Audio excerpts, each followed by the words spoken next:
Just a few weeks ago, the entire AI industry was turned completely upside down. You know, OpenAI, the company that basically kicked off this whole AI revolution, well, they suddenly found themselves in a fight for their very survival. So today, we're going to break down how the undisputed king of AI went from being seemingly untouchable to a massive underdog almost overnight. And it all kicked off with a single, leaked internal memo.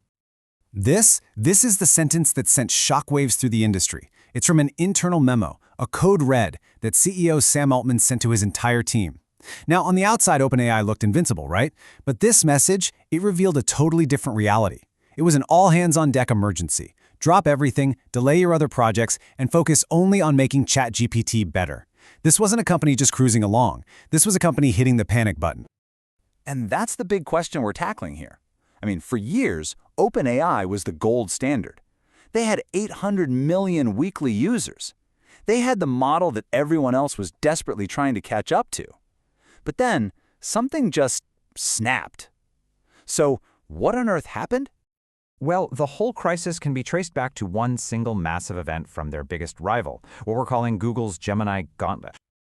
The speed of this whole thing is just stunning. Look at this. On November 18th, Google drops Gemini 3. Just a couple of weeks later, boom, OpenAI declares a code red.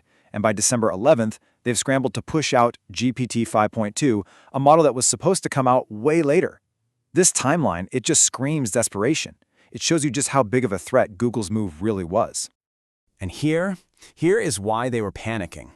On these key tests that measure abstract reasoning, which is, a super important test of how smart an AI really is, Gemini 3 didn't just beat GPT. It absolutely crushed it. We're not talking about a small improvement here. This was a giant leapfrog that left OpenAI completely in the dust. But here's the real kicker. Google didn't just release a better model, they plugged it into their entire massive empire. They baked it right into products that more than 2 billion people use every single day. Sure, OpenAI has a lot of users, but Google's distribution network, that's a fortress, a built-in superhighway that OpenAI can only dream of having. So, with their backs against the wall, how did OpenAI fight back? Well, they launched a very targeted counterattack, all centered around their new model, GPT-5.2. OpenAI knew it couldn't win a fight based on flashy new features. They couldn't out-dazzle Google, so they didn't even try. Instead, they went back to their roots and focused on their core professional users, the people who depend on this stuff for their jobs. They focused on speed, reliability, and making it customizable. This wasn't about winning a popularity contest. It was a surgical strike to win back the pro market. And you can see their whole comeback strategy right here in the data. For GDP-Val, which is a test for professional stuff like writing legal briefs, look at that jump. Performance nearly doubled. For coding, a really solid gain. And it even got a perfect score on a crazy hard math test. This was a very precise, very data-driven counterpunch. They also did something really clever. They gave users more control by splitting the model into two modes.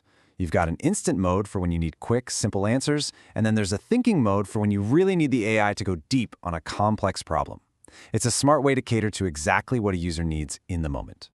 But look, this isn't just about who has the better tech. Not anymore.